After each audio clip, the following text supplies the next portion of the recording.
आम सेवक और उनके सियासत के सिपह सालार ये दोनों चाहते हैं कि उसे अंकुर में ही निपटा लें। मुझे पता नहीं क्यों ये नजर आ रहा है, और इसलिए शिवराज सिंह चौहान का एक बार भी नाम नहीं लेना। क्या आप कल्पना कर सकते हैं कि उत्तर प्रदेश में यही चुनावी रैली हो, वहां के मुख्यमंत्री उनके मंच पर हो, वहां के काम गिनाए जाए और बात हो, मुख्यमंत्री का जिक्र तक ना हो? मेरे देश के लोगों, मैं आपका सेवक बोल रहा हूं, मैं बोलता हूं तो वो गारंटी होती है। और देखो, बच के रहना। कुछ देश के हिस्से में जो पॉलिटिकल पार्टी है उसने कुछ एनजीओ को अपनी तरफ रख लिया है, कुछ अर्बन नक्सल आ गए हैं जो एक विपक्षी पार्टी को मजबूत कर रहे हैं। और खबरदार, अगर उन्हें आपने जिता दिया तो वो जो हमने अपनी तपस्या से महिला आरक्षण और तमाम चीजें दी हैं वो सब रोक देंगे। बच के रहना। ये सब बातें मेरी नहीं है, ये इस देश के प्रधानमंत्री का एक भाषण है जो खूब वायरल हो रहा है, जिसमें देश के प्रधानमंत्री मध्य प्रदेश के भोपाल में एक चुनावी जनसभा को संबोधित कर रहे हैं। मगर अजीब सी परिस्थिति यह है कि वो अपने ही पार्टी के बड़े पुराने वरिष्ठ ओबीसी नेता शिवराज सिंह चौहान को याद ही नहीं कर रहे हैं। देश के प्रधानमंत्री शिवराज सिंह चौहान की किसी भी योजना का जिक्र नहीं करते। देश के प्रधानमंत्री अर्बन नक्सल जैसा टर्म अपने मुख से उच्चारित करते हैं जिसका कोई ठोस परिभाषित शब्दावली नहीं है। देश के प्रधानमंत्री 44 बार कांग्रेस कांग्रेस कांग्रेस करते चले जाते हैं।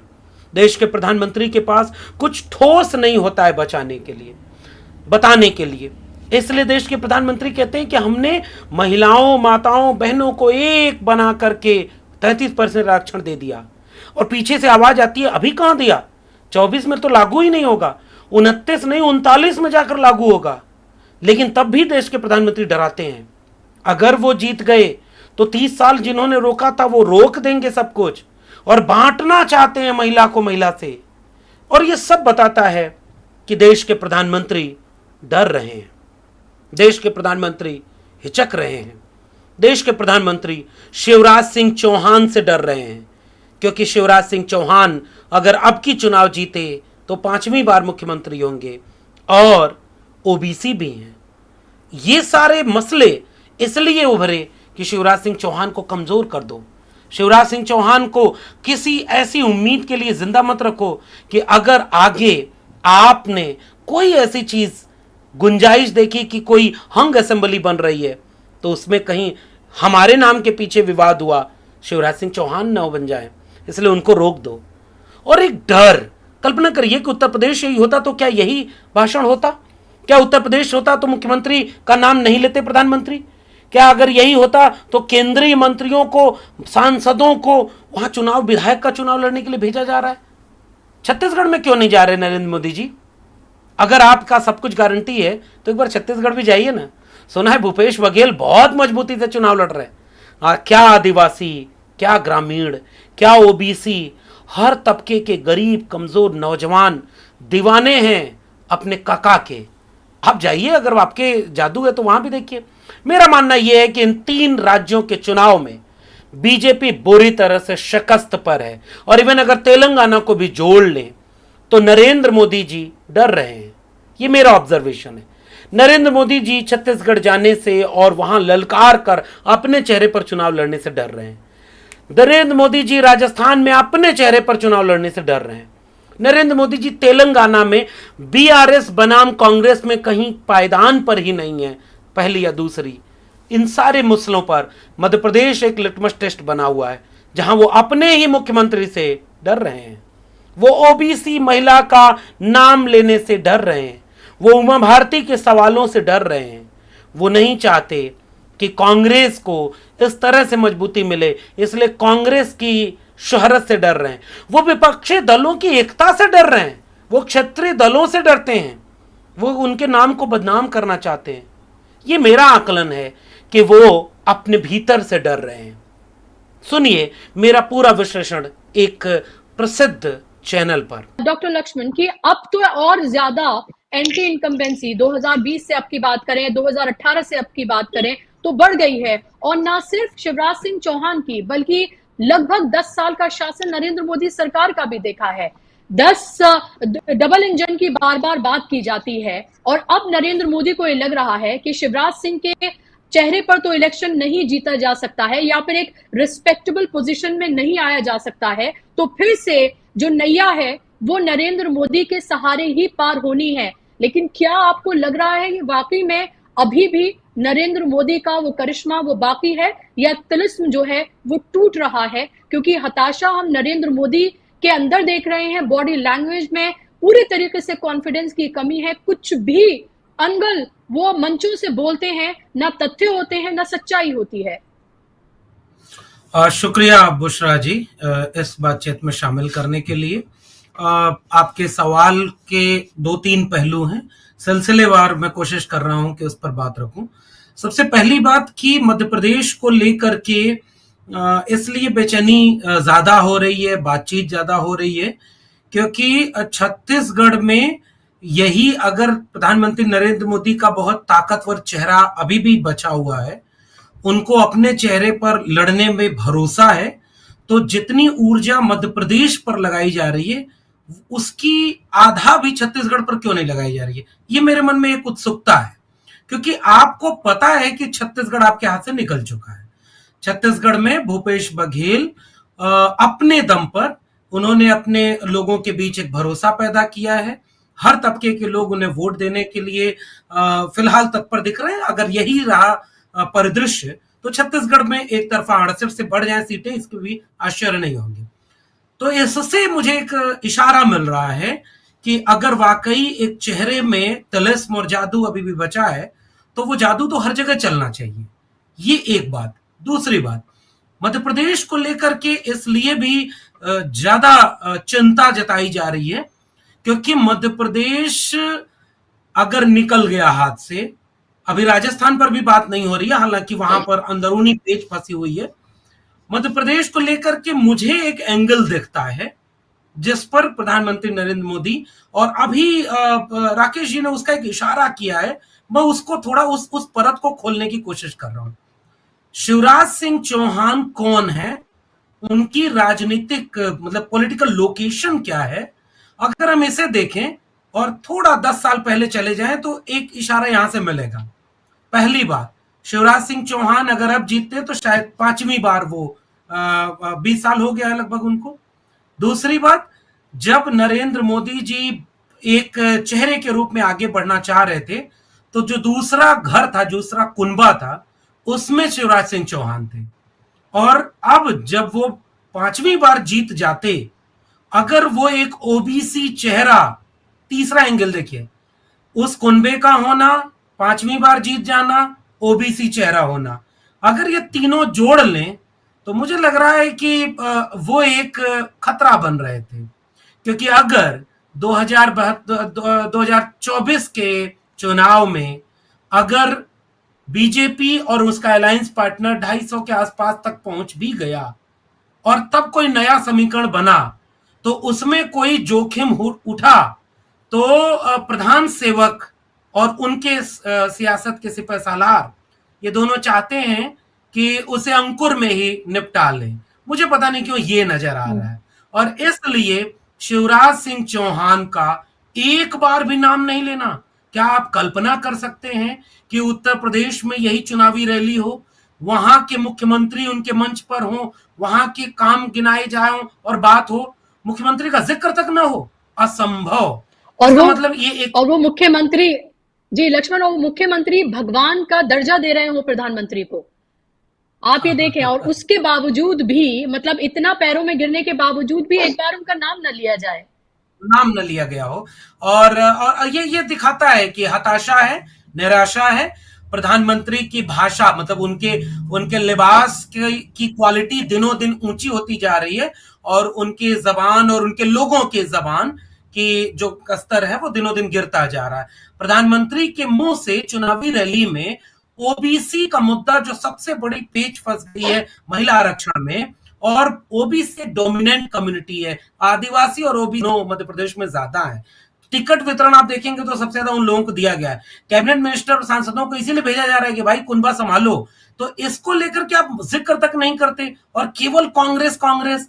अर्बन नक्सल जैसे शब्द का इस्तेमाल प्रधानमंत्री ने कर दिया, जिसके लिए सदन में पूछा गया कि भाई ये कौन लोग हैं, जरा एक बार परिभाषा बता दें। तो हम लोग भी अपने अपने इलाके में एक सूची बना लें, जैसे मैं दिल्ली विश्वविद्यालय में तो बना लूं सूची कि मेरे विश्वविद्यालय कितने अर्बन नक्सल हैं, मध्य प्रदेश में इतने हैं, उत्तर प्रदेश में इतने हैं। पता चला उसकी कोई परिभाषा नहीं है, कौन लोग है कुछ पता नहीं।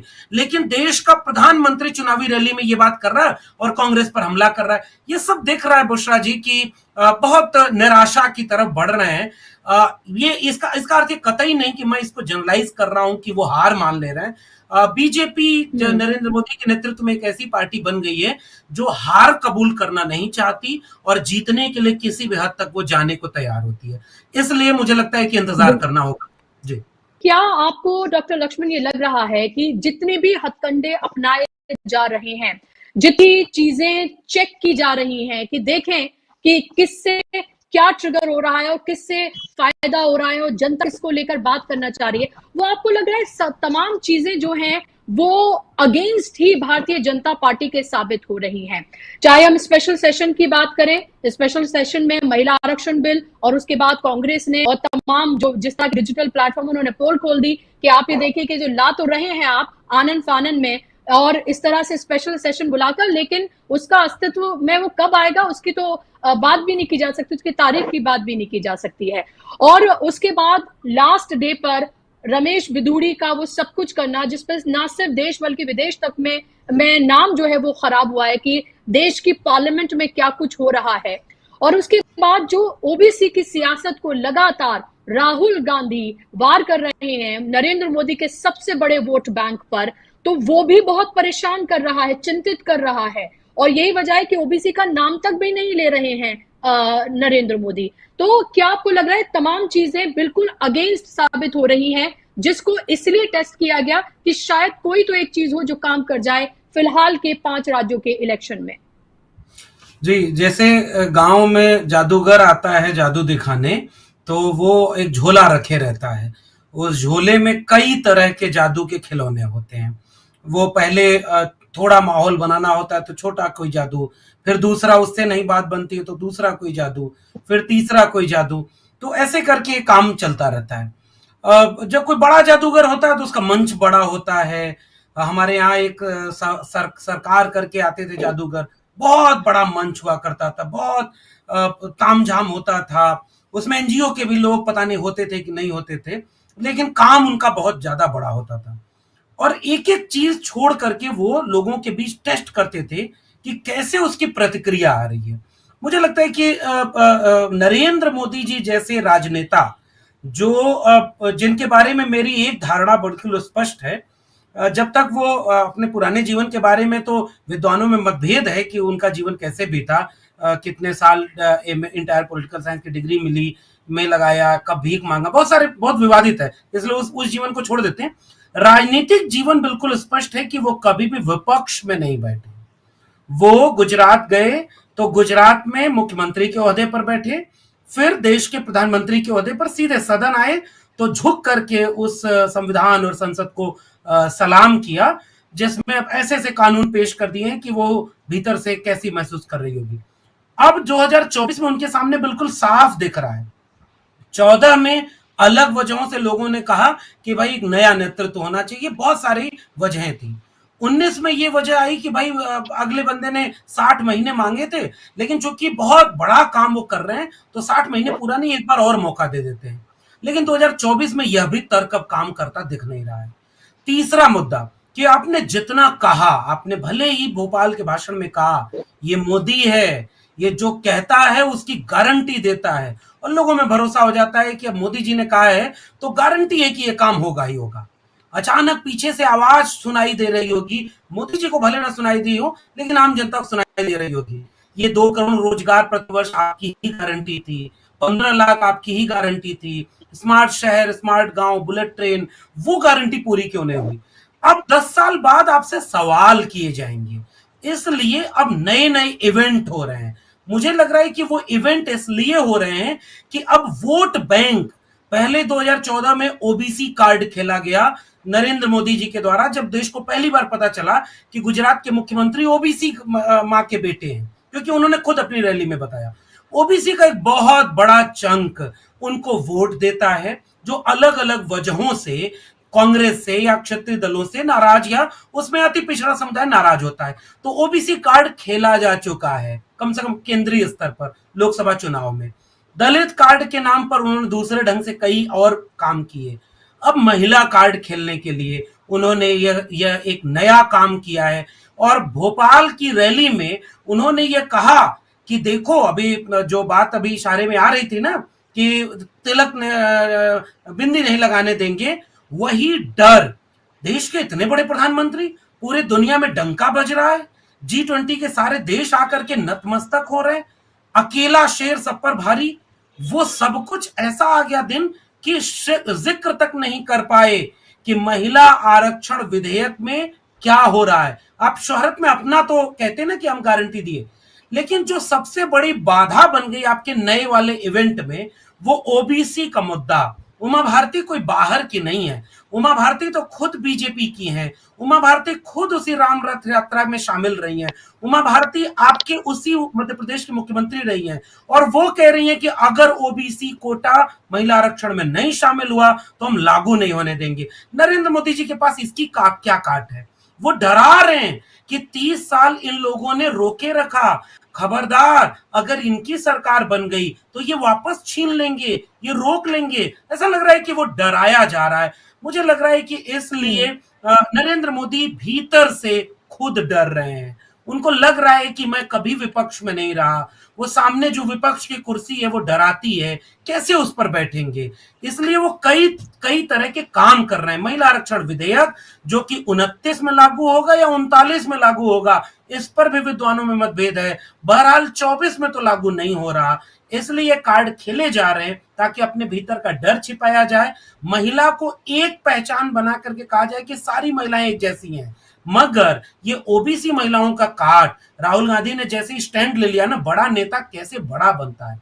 बड़ा नेता आपातकाल पर माफी मांग लेता है, बड़ा नेता 84 के दंगों पर माफी मांग लेता है। बड़ा नेता वो नहीं होता जो 2002 पर बॉम्बे पर कभी माफी ना मांगे।